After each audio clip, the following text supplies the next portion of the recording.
one of the fastest growing and biggest brands in DTC currently. They were so over leveraged into one persona that they were running towards a cliff.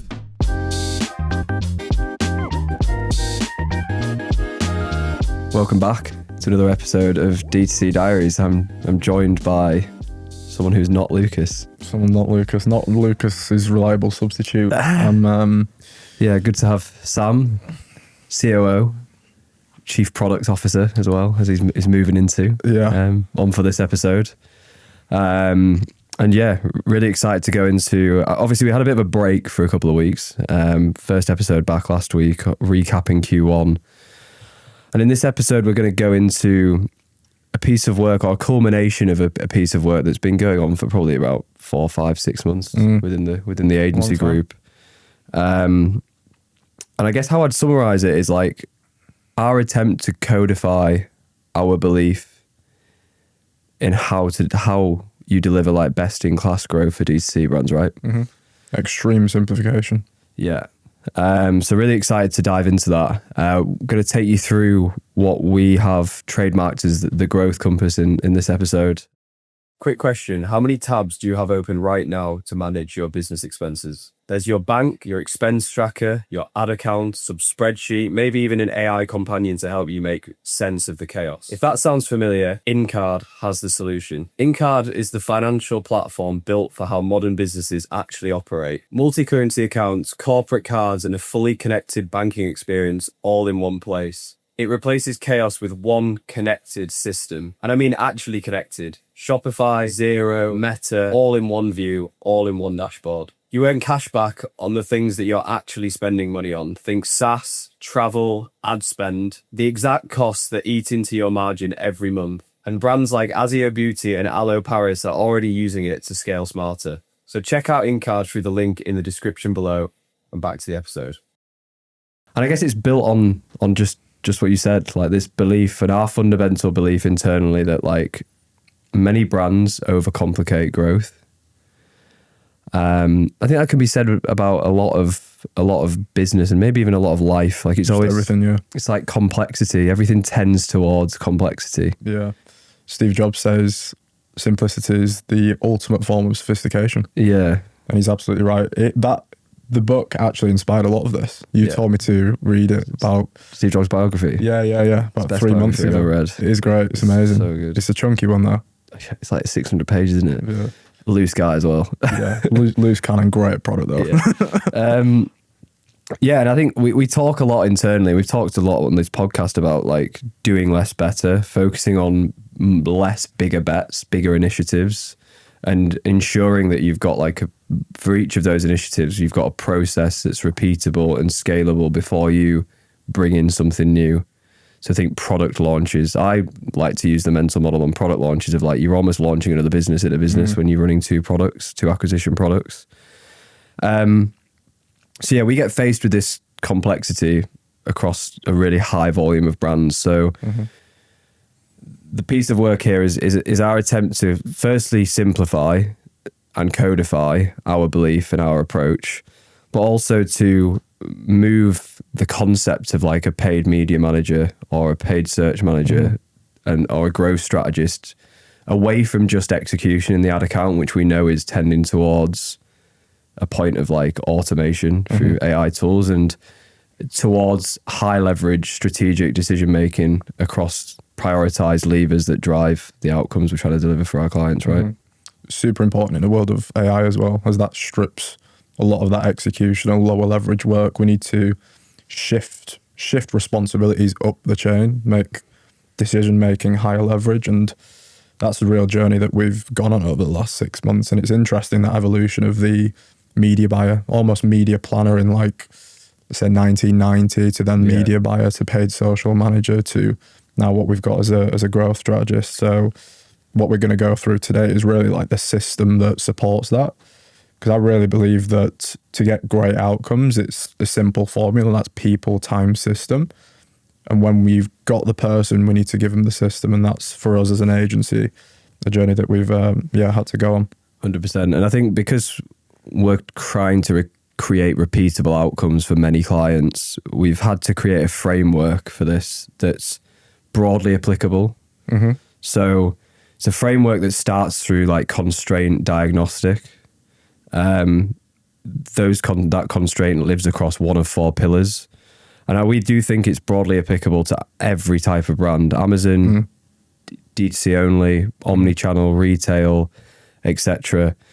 And it's the outcome is like getting alignment across everybody within the business and on our team around what are the key growth levers that we have available to us based on a starting position to create the outcome we're looking for, and how does everybody in that room contribute to delivering on that. So I think it's applicable to like brands' internal teams as well. Like you don't have to be a big agency to work through this. You don't need to like align everyone in the team. Even if you're a small team of 4 people, you need to be thinking through the lens of what we're going to go through today. And it all stems back to being able to understand like the biggest constraint that you've got in a business. Yeah, exactly. So yeah, the growth compass. What is it? Give us an overview of what I think is your brain, largely your brainchild. So yeah. So this is like full circle moment of releasing it to the wild. Yeah, we're putting it out there. So what is a compass? Well, a compass points you towards a destination, right? And the destination for all the brands that we work with is their financial outcome. So we need a framework that helps us get towards a financial outcome, and that's coming in the form of a compass. And when you look at a compass, it's got north, south, east, west. And put ours on screen here, which will show our version of the compass. Yes.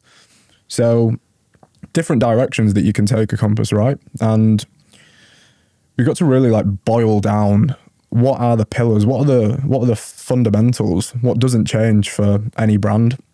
And we landed on 4 key pillars, and that's offer, conversion, distribution, and creative. Offer is how we monetize attention. So it's the product that is the monetization vehicle that you've got on site that people can buy, of course. Conversion is how you create action. Distribution is how you serve messaging and actually reach people. And what I mean by that is basically what you are doing in an ad account. It's the lever in which you pull to actually reach people. And usually that's going to come in the form of spend leverage. And then creative is obviously how we create attention, how we serve messaging to people through the form of a creative and actually get people to stop on screen, right? So those are the 4 pillars. And what's really important about the growth compass is you've got 4 pillars that don't ever change, but you've got things that make up pillars that may change. And there's always going to be changes in such a fast moving industry like DTC, right? An example of that could be Meta coming out and updating their product, and all of a sudden this becomes the most important factor. You could say account simplification now versus 3 years ago, not necessarily. Exactly. Even the emergence of new channels like AppLovin or something that would fit into the pillars. And that was another important thing for us as well. It's because it's like we've got to keep on top of so many moving parts, but it's understanding where that can slot into, and it's always, for us as a growth agency, going to go into one of those pillars. So we've got 4 pillars, but we've got 2 of the pillars that are slightly different to the other 2. And that's because we've got foundational pillars and then we've got mechanical pillars. So foundational pillars are going to set the ceiling. So it's going to determine how much headroom have we actually got here. And the foundational pillars, some might have guessed, will be offer and conversion. If you're selling a really niche product like horse supplements, don't know why that came into my head. Like your TAM isn't that big, therefore your ceiling isn't great. Yeah.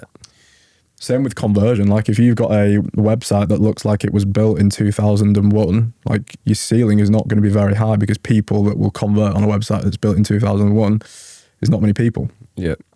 So those are foundational. They're determining the ceiling.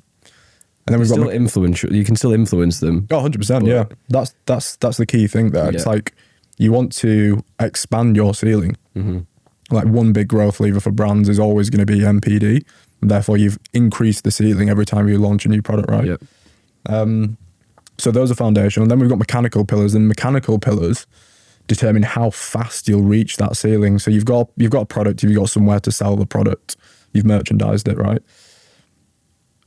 distribution, ad spend, if we launch a brand and we spend 5k a day versus £500 a day, the speed in which you will reach that ceiling is a lot different. Yeah. So that's how distribution works.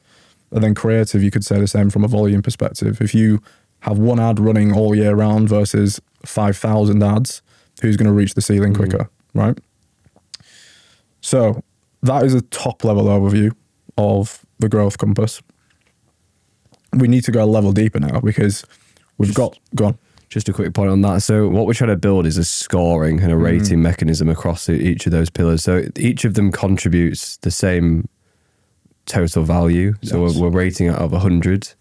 We're giving a rating across 25 per pillar using the system we're going to go through now and benchmarking and data that we have available within our business. And quite a lot of that data is quite a lot of data in e-commerce is readily available through other platforms as well. So if you haven't got the same level of context as us, you can apply a similar thought process. And then setting a roadmap between we're at this score today based on the gaps between today and say 3 months time. How do we go from a 50 to a 75 out of 100? And then how do we reset and go again?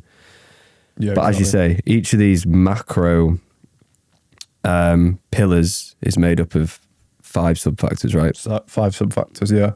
And they're what we score against. So each sub-factor we score out of 5. And to get a 5 out of 5, that needs to be what we define as gold standard. Yeah. So an example of a sub-factor for offer is going to be unit economics. So a 5 out of 5 could be something like 80+% gross margin. Yeah. If you've got 40%, then you're probably going to fall in a 1.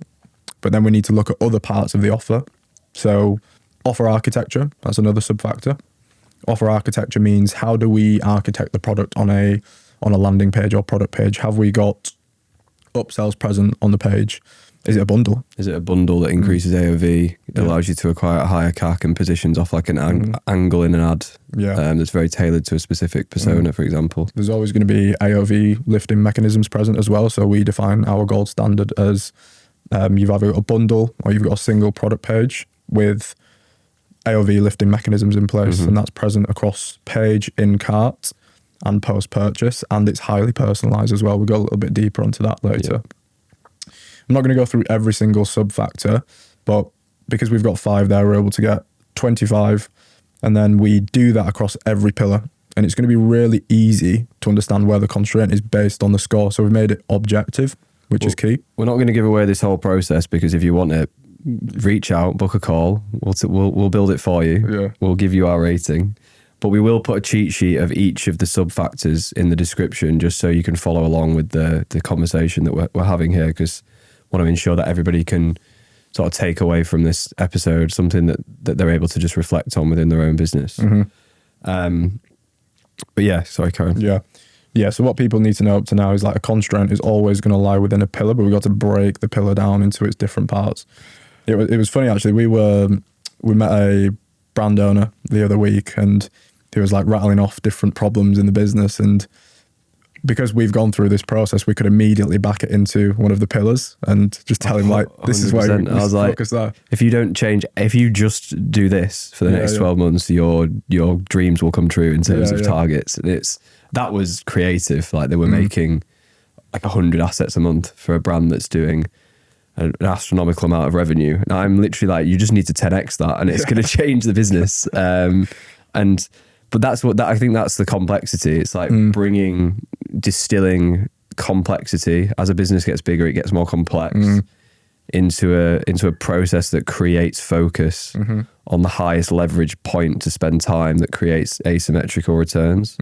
I think one point on the 2 like foundational pillars is I think those are the 2 areas, offer and conversion, where you often find step changes in outcome. 100%. Whereas the mechanical pillars, which we'll come on to, are more incremental improvement over time. 100%. But yeah, carry on, sorry. Yeah, definitely. So let me give a couple more examples of sub-factors just so this really crystallizes for people. Distribution pillar, account architecture. How is the account actually structured? Another example, audience strategy. And then I'll give 2 more for creative. persona coverage. Brands don't think about this enough. How much persona have you got present in your ad account versus how many personas can buy the product? Yeah. We're probably going to go, maybe on the next episode, going to go through a skill that allows us to actually view that Yeah. through AI. I just did a pitch today to a client who produced an RFP for us and gave us 2 personas or their view of what their personas were. And we did research and we found 4 personas that they didn't know exist. And then we mapped it to the market and noticed that none of the competitors were advertising to any of those personas. It's like those are building blocks of growth, each one of them. Gap analysis. Yeah. Yeah, we did a good talk on that in New York, didn't we? And yeah, that reaffirmed that not a lot of people are thinking about that. So that's another key thing that we audit. Another example, volume. Volume is really, really, really important for brands, especially when backing that into persona. Because I view personas on like you said there, each persona's probably got its own little TAM, and your volume should reflect that as well. Because if your 80% of the volume is going to a persona that is 20% already maximized, it's like it's not much headroom there. It's diminishing over time. Exactly, it's diminishing returns. Each incremental asset is taking less. It's having a decreasing contribution to the total ability to spend in that ad account. Yeah. I think that's what the job of a creative strategist is. It's connecting this. We know based on our metrics what volume we think we need to back into this spend target. How do we connect that volume expectation or requirement to a strategy that is prioritized and intentional across personas and all the other building blocks? Yeah, for sure. One important thing to mention actually is that you need to start with offer. It always starts from offer, because that really it paints the picture as to, let me give an example. So a brand that we recently ran this process through, we started with offer, and part of this process was getting out all of the data, all margin data across the full product portfolio, across different categories, LTV data as well. And then when you get onto the distribution pillar, you can see what percentage of spend is going towards those SKUs that are high margin, high LTV versus not. Yeah. And you're forming this hypothesis in your mind as you work through the pillars, and you know by the time that you get to creative or distribution, what is the biggest foundational lever that you can be pulling, and then make sure you've got the building blocks there, and then it's getting into that rhythm of business, incremental increases over time. So yeah, the sequence is really important, I've found. Makes a lot of sense. Yeah.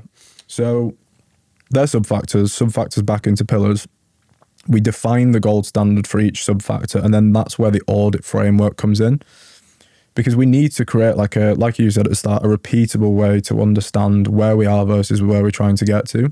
And there's so many variables there. Like there's a lot of things that we can be doing. You need something that can guide you through that process. And we've spent a lot of time creating a process that is heavily AI enabled, because doing this 2 years ago wouldn't have been possible. No. Well, it would, but it would have taken you like 2 weeks. Whereas now we've got tools like that Shopify assistant. What's it called now? Can't remember the name now. Basically, the AI agent that lives in Shopify. Yeah. It's just people aren't using that, by the way. That's really good. It's got so much better in the last few months when they implemented Claude as well. I would say that the only caveat is you need to be careful because it hallucinates loads. Oh, yeah. Just like prompting it the right way, validating the data is really important. Yeah. But yeah, it's so valuable. Yeah, 100%. So we've got processes that can use that. We're going through the process right now of warehousing a lot of our client data as well, which can be retrieved.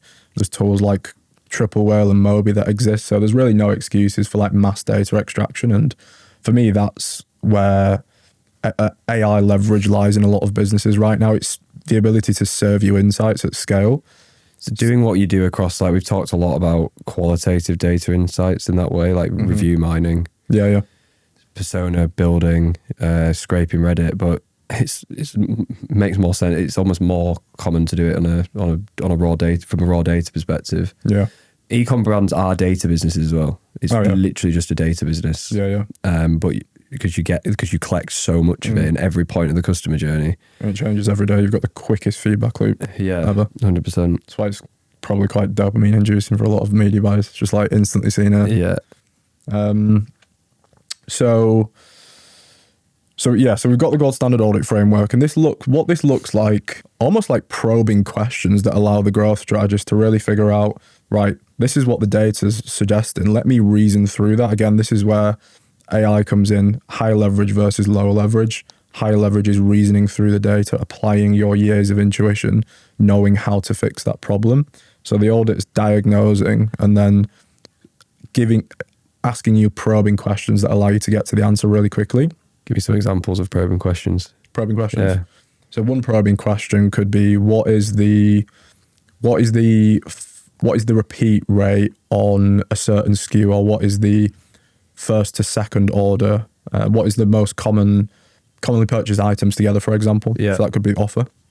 And that was a big finding for a brand that we've just onboarded that implemented this, and the business within 30 days is like up 30% month on month, just from this one offer nugget.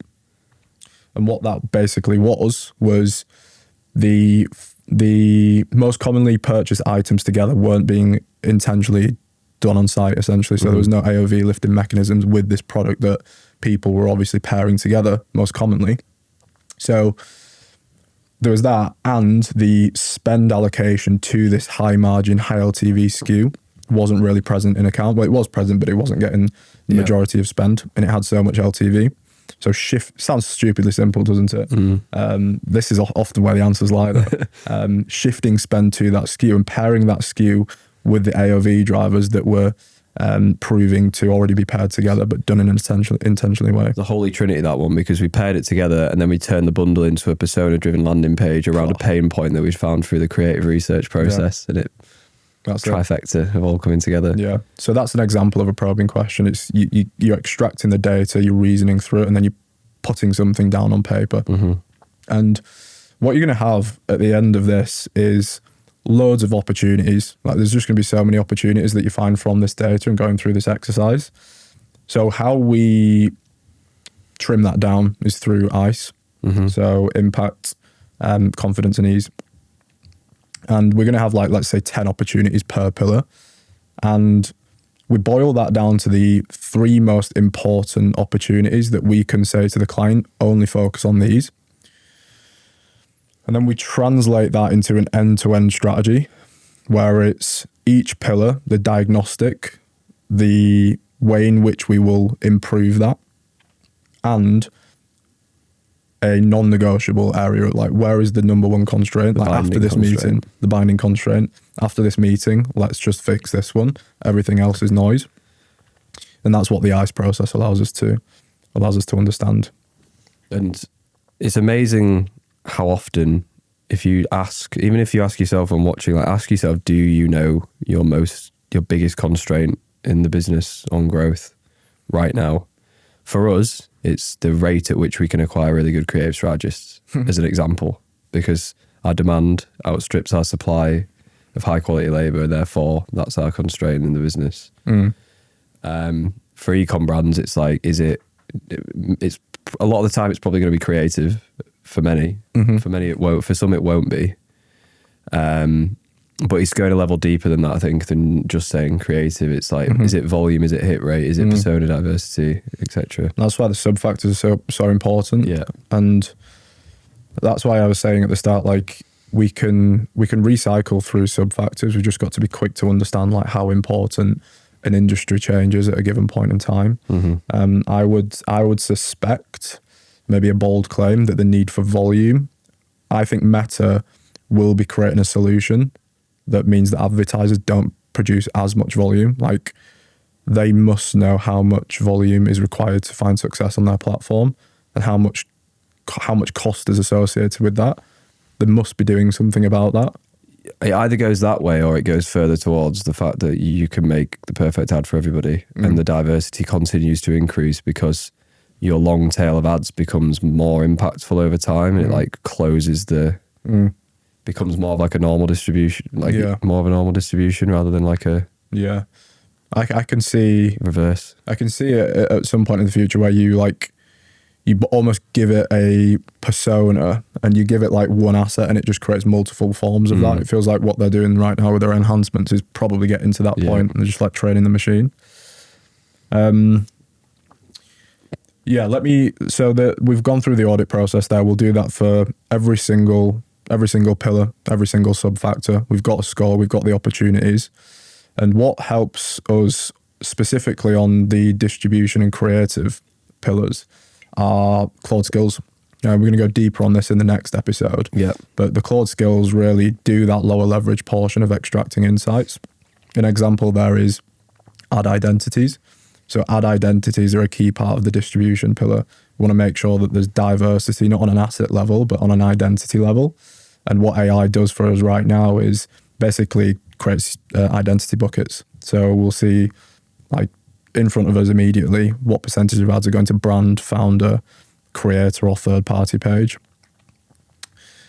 And that's something that we're going to go deeper on in a little moment, because what we want to do is go through some of the tactics that we've seen when working through the growth compass. What are the most common, biggest levers we're seeing right now that a lot of brands aren't doing? We'll touch on those in a moment.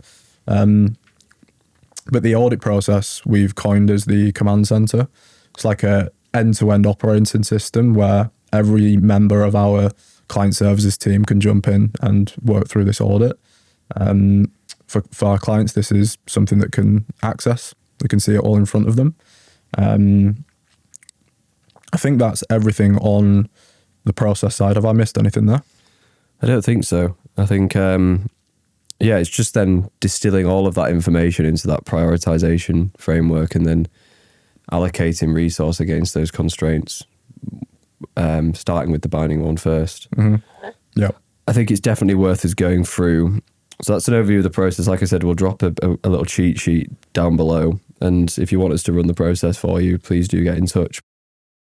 Quick question. How many tabs do you have open right now to manage your business expenses? There's your bank, your expense tracker, your ad account, sub spreadsheet, maybe even an AI companion to help you make sense of the chaos. If that sounds familiar, Incard has the solution. Incard is the financial platform built for how modern businesses actually operate. Multi-currency accounts, corporate cards, and a fully connected banking experience all in one place. It replaces chaos with one connected system. And I mean actually connected. Shopify, Xero, Meta, all in one view, all in one dashboard. You earn cash back on the things that you're actually spending money on. Think Saas, travel, ad spend, the exact costs that eat into your margin every month. And brands like Azio Beauty and Aloe Paris are already using it to scale smarter. So check out Incard through the link in the description below.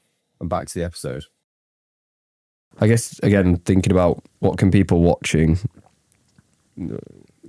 take and implement for within their business. And we've got the notes starting with offer, but I think we should start with creative first, just because we've talked about it a lot in the past. And I guess from your perspective, what are like the key creative tactics that people are missing? Yeah. I think from my side, one, and I'm going to do a masterclass on this because we've built a really strong, detailed process on how to create one of these for your brand. I mentioned it in the last episode, but like a creative forecast that connects a spend expectation into an asset plan. Time and time again, it's like brands getting caught short, not scaling volume enough alongside spend, and therefore not having enough ads to hit their spend target. And realizing that too late and then needing like 60 days to fix that problem, or getting into a rut where they're just not able to grow spend. Yeah, exactly. It's part of like that. That is obviously a sub factor that we look at when we go through the audit exercise. Something that will really help you plot that out is actually understanding what you want to spend over the next 12 months. Like the compass is pointing towards that destination, which is a financial outcome. Yeah. So understanding what you need to spend is going to allow you to figure out, right. And if you can back that into a marketing calendar as well, that's really important. Like if you're doing this in August and you've got Black Friday coming in Q4, your asset volume needs to increase. Have you factored that into your resourcing plans? You're going to need designers, you're going to need editors, you're going to need a really good creative agency. Yeah. And it's not as easy as, there's quite a few different data points that need to go into creating like a robust forecast. It's not just like a linear, how much does an average spend take? You have to treat your like your assets in an account like a portfolio. That a portion of that portfolio every month is new and incremental. A portion of it fatigues completely. A portion of it is on the decline, on the way to fatigue. Yeah. So I think there's a whole, I think that's a whole episode in itself, a whole 20-30 minute masterclass, which we'll put together in the next couple of weeks on how to do that with rigor and get to a really clear plan. Yeah. We've created a really nice Claude skill for that as well. Yeah. What's another one that we're seeing most common? Definitely the persona side, so gap analysis, but going one step deeper. So there's going to be so many different ways to get in front of a persona. So you're going to have, obviously, I know Lucas has just done an episode on this, you've got micro personas as well. So it's not just like your 4 big personas, but you go really deep on your micros as well. And again, we've got a Claude skill that does gap analysis on that. So it's looking at the buckets, how much percentage of spend fits into each bucket. You're creating the buckets with qualitative research. So you're getting the market data and the customer data to build the personas. Then you're comparing that to the live ad inventory and spotting the gaps in between the two, right? Yeah, exactly. Yeah. So one part of the offer pillar is actually looking at post-purchase data as well. So what a customer's saying once they've actually ordered a product. And you're able to back that into your creative gap analysis as well, because there might be a hidden persona there. Yeah. So again, this is why it's important to start with that offer pillar. Yeah. Time and time again, we see an obvious gap in persona, but it's understanding like how different creative types will resonate with that persona as well. Yeah. So it's not just the gap analysis, but it's the vehicle gap analysis and how that backs into a persona as well. Yeah. I recently saw behind the scenes of one of the fastest growing and biggest brands in DTC currently. And they were so over leveraged into one persona that they were running towards a cliff. Yeah. And it's like their frequency was just going on just going like this. And it's like, it wasn't a constraint today, but it's very quickly going to become a constraint. Because they were just approaching it. They were making hundreds of assets per day, and but they were making them all within one demo. And I think that's an example of just where that gap analysis would be so valuable. Yeah, that's it. It's like the offer is determining the ceiling, but creative is the mechanism that allows you to reach the ceiling. And there's going to be so many personas there that you can tie into that. So persona, I wouldn't class as diversity, because you've got 2 forms of diversity: persona, but then obviously vehicle as well. Things need to look and visually format. Format and vehicle. Things need to look visually diverse in an ad account, and that's another. So I'd say those 3 sub-factors are always the ones that we see time and time again. And one sub-factor that people don't often think about is like concentration of spend and lifespan of asset. Yeah. That's going to be typically determined by the persona.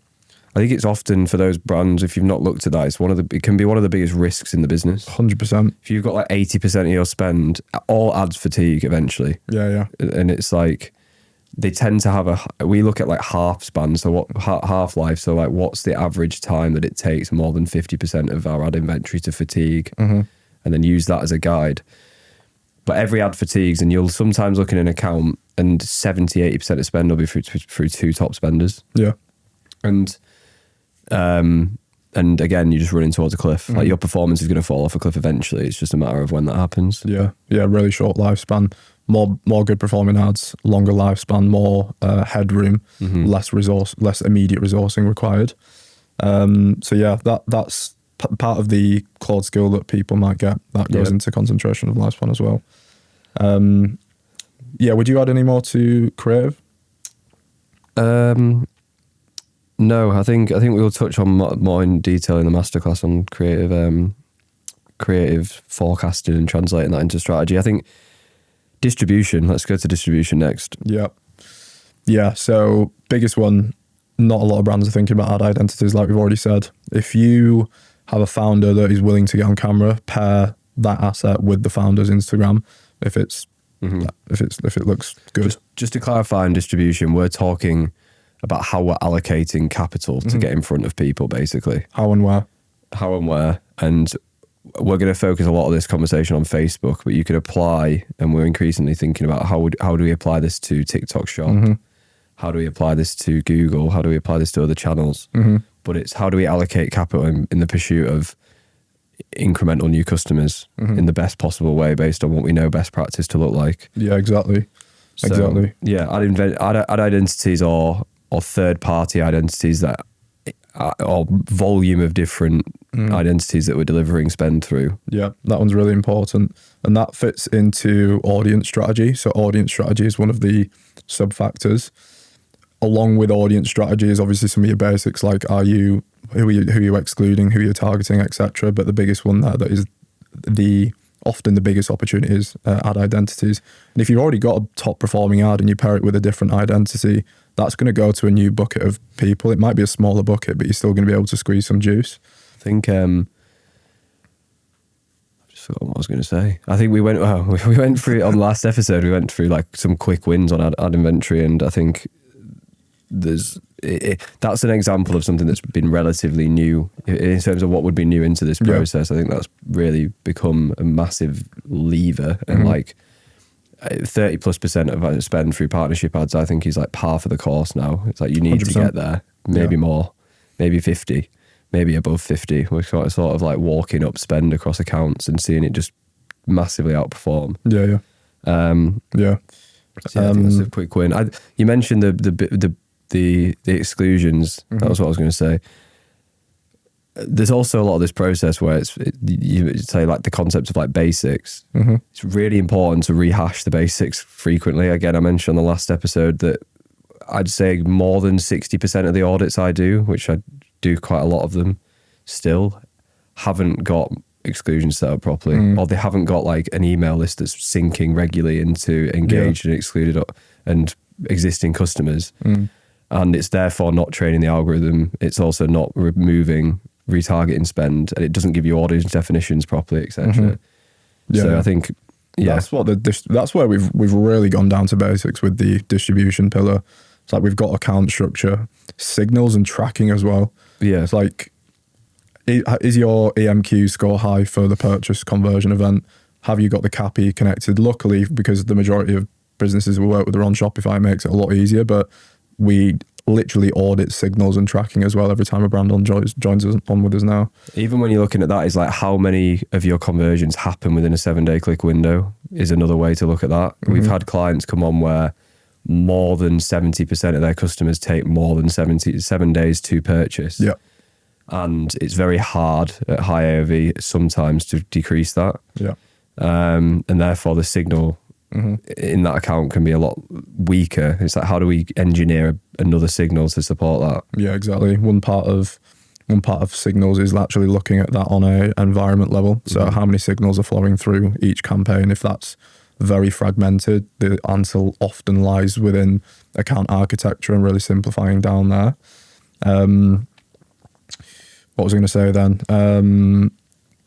Optimization. I wanted to touch on that as well, because something that we started looking a lot more at recently is how often ads are getting turned off.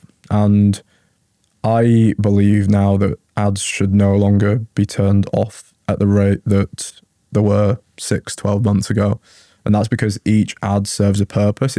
Its purpose may not just be now to be served. It may be served in 30 days' time. And that's because I really believe that everything is feeding into each other. So you might have one big spender, and if that's the first touch point, your second worst spender might be sweeping up a lot of that low-hanging fruit, but that's only possible if the first touch point was the high-spending ad. I think this is why you often see that rotation of ads where you might promote an ad into a scaling environment. It's not going to get spent within the first 2 months, but then suddenly it does. But if you turn that off, you're basically missing opportunity, and that feeds into concentration and lifespan as well. Because if you're making these quick decisions, you're really sacrificing future performance. You're treating the ASC as like an entity rather than looking at it on an ad set level. And I think Meta's getting, certainly in the last 12 months, but even in the last 6, it's got way better at sequential ad delivery based on the where you are in the customer journey. Yeah, so sequence learning, isn't it? The product that they create. You can see the impact of that, of like how people will flow down a campaign, how you, even when I use the platform, you can see yourself flowing through a funnel, and I'd assume that's all like that function or that release becoming more impactful. Yeah, so see that a lot, and again, AI scrapes not just ad account data, but the change history. And it combines change history to performance over time and plots that out on a chart, which is really cool to see, because you will always see a high volume of changes, ads getting turned off, and a correlation with performance going down. One brand that we audited recently, there was like, I think it was like 600 changes in one day, and for that following week, the CAC was just through the roof, and it was mainly turning ads off. So crazy. Yeah. That's what GMV Max in TikTok Shop is as well. Every single time you change anything on GMV Max, it just ruins your performance. Yeah. So like budget, ROI target, any buttons, it's just like it's literally like less is more. Set it on an ROI target and focus on the inputs. Yeah. That makes sense though. This is why like media buying intuition is just like a thing. Yeah. That's why you just can't automate media buying yet. You can do it maybe 50%, but that's why I talk. Yeah, that's what people will ask often in like a sales process with us. It'll be like, so how are you defining a winner? And I'm like, well, we define it through like we create like a decision matrix on how we define a winner based on an AOV, spend levels, account averages. But if you're in and you send something and it rips, and you know in like 2 hours if it's if it's going to perform, if you've got the context of the account. 100%. Because you can just see something like over-index on like CPM, under-index on CPM and still hit the same CPA target, and you just know that asset's going to take loads of spend. Yeah. But there's so many examples of that, I think. Yeah. So that's a big one for distribution, those three that we've mentioned there. I think optimization, which we touched on again, I'm really bullish on stripping out one-day view for accounts right now. So ever since they changed mid-March attribution update, I think just using engage through, 7-day click plus engage through, or 1-day click push and engage through if the account's right for that. I always see this as well. It's just makes spend more incremental. Yeah, exactly. It's like if you are optimizing around people that are viewing an ad and not clicking through onto that ad but still purchasing, where do you think Meta is going to optimize around? It's like it's people that aren't purchasing on the platform, they're going somewhere else. Is a view incremental? No, is the answer to that. Also prioritizes lower funnel assets, so it becomes cyclical. It's like a negative spiral of decreasing incrementality over time, especially if you've got a high repeat rate, which most subscription brands do. You always see a correlation between spend towards 1-day view and conversions towards 1-day view, and when you've defined audience segments, how much is spend is going to that engaged segment as well. That's another thing people don't do enough, just like really break down the ad account, break down by attribution window, audience demos obviously, and audience segments, and you can piece them together. Yeah, 100%. I think another one to add into that actually, which is probably a more recent piece, is CPMR as well, which we talk about a lot, and that the impact of just reviewing that on an asset campaign and ad level. But conversion tactics. Yeah, conversion biggest. So one sub factor here that I'd say, so it's the first one, and I'd say it's often the missing piece for a lot of brands we work with, is ad to landing page congruence. Does the ad to LP match the messaging, the visual style? Yeah. Like if you're, again, this is why the conversion is determining how the size of the ceiling, because you need to make sure that is highly consistent. Persona-based LPs come in here. So if you've defined your macro personas, I don't think you need to do it on a micro level, just because you can't control spend to that degree. No, I wouldn't. Definitely be thinking about it on a macro level. I think about it on a macro level, persona, and sometimes a demographic level. Oh yeah. Like when I'm looking at like age. Definitely age. You don't need to go as niche as you do on creative now. Maybe you will do in the future. I would hypothesize that probably if it becomes easier to create them, because they are quite expensive. But I 100% agree. I think it's so easy to do as well. It's so low effort, high impact. Yeah. The complexity is whether you need to. Some brands, speaking to one yesterday, where they've just been trying everything with this product, and I just looked at it and I was like, there's a massive educational gap. Like it needs a step change, needs a step page. It's like Pre-sale landers. You get a bit more complexity when you start thinking about pre-sale landers, but you can often generate signals that that's the right step. Say 100%. Your ad metrics are great, and your conversion rates you're just not flowing through to conversion rate, and you've been trying a lot of volume. I often and your product has complexity. Like this product is a supplement that has. It's like a really premium end of the market that kind of combines loads of others into a better version. Yeah, and it's perfect for like a 7-9 reasons why page that just walks someone through like why should they pay 3 times more than they would pay with these other brands for this product.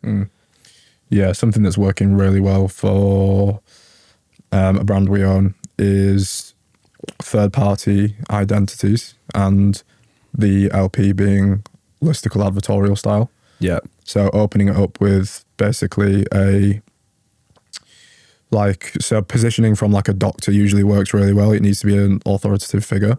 If you've got a doctor, that helps. Yeah, I saw the GLP guy. We mentioned that in the last episode, but yeah, just got to be careful with some identities, but you can go with most.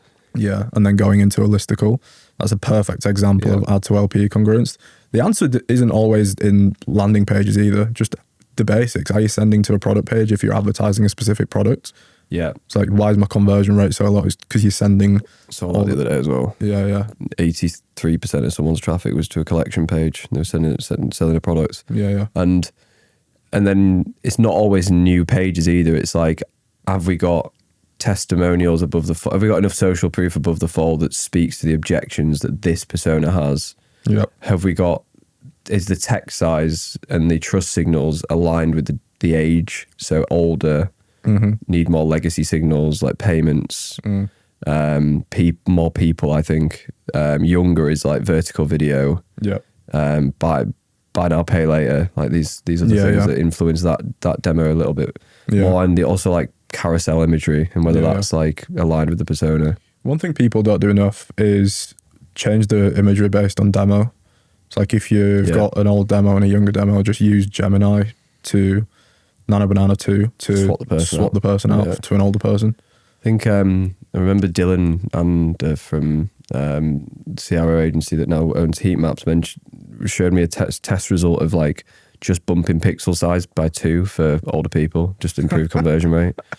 It's just so simple. It's like, again, it's just looking at things from a lens of like first principles and like outside the, like stepping out of like being too close to a problem and just being like, right, these people probably find it harder to use this website. Maybe we should just make it easier. I love stuff like that. It's so simple. Yeah. What you mentioned there, though, that falls into the landing page experience sub-factor. Yeah. So we're looking at that as well. And you basically define the gold standard there.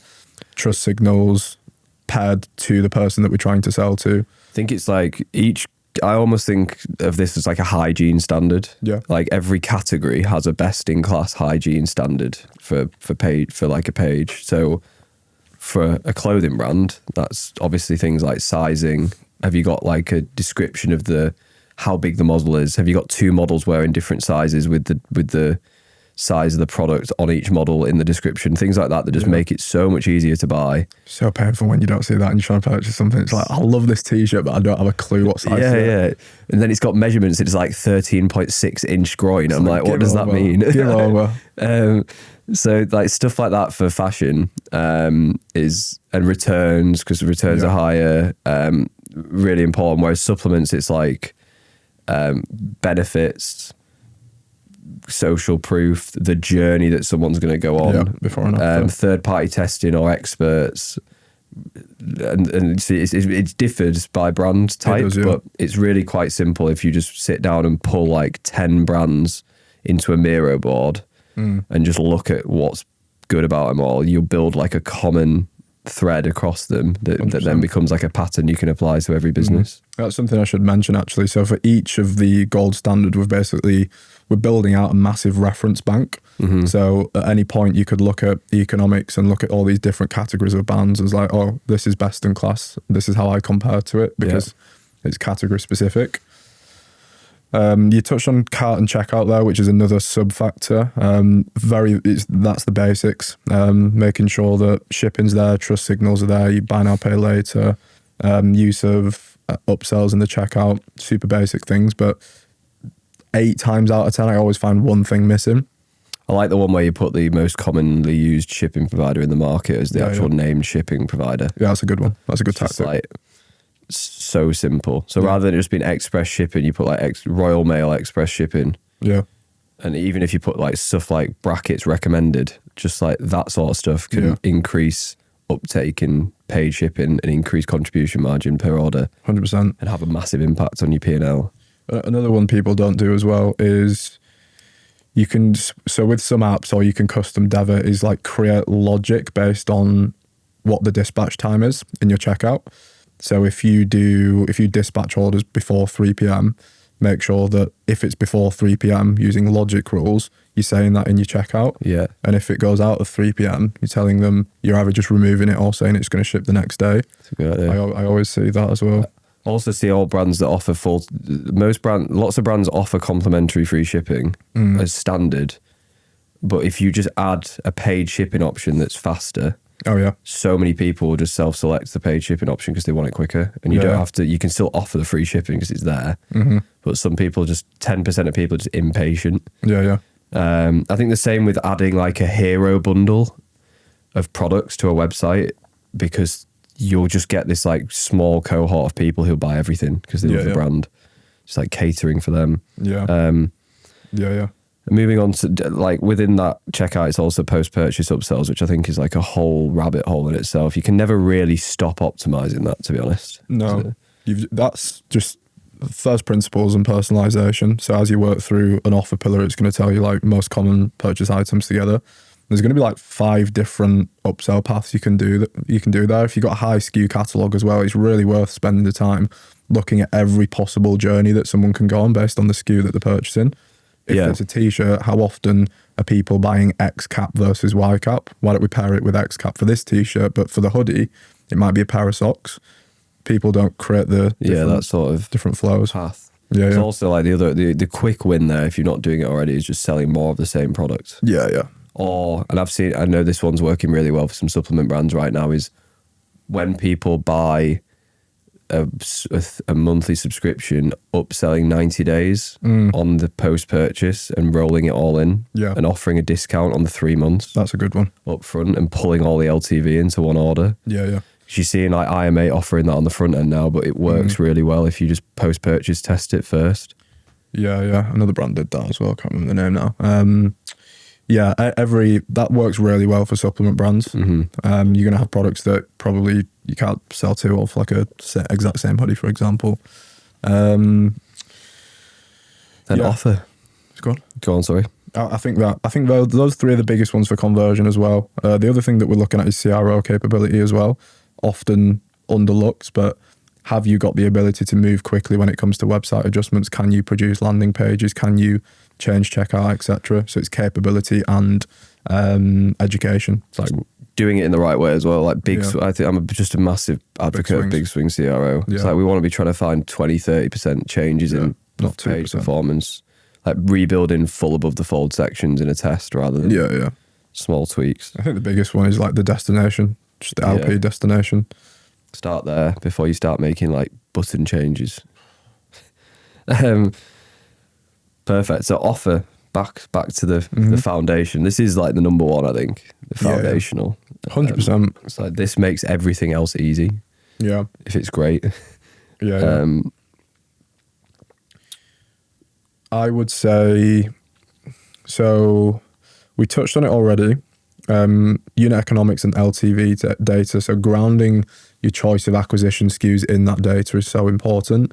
And we see this a lot for brands that have high SKU counts. They're often not thinking enough about, and this will change based on seasonality as well. Like if you're selling blinds, then there's going to be a different sell-through in blackout versus none, depending on the season that you're in. And there might be a big margin difference between the two. And you want to make sure that you're at least testing if that's something that can be made work. And you can, so the second part of this as well is market positioning. You're going to have products that are more sophisticated in the market. There's more market sophistication, more awareness around it. Green powder. Yeah. That's a good example. You're going to have products in your catalog that are like that go up and down from a market positioning standpoint.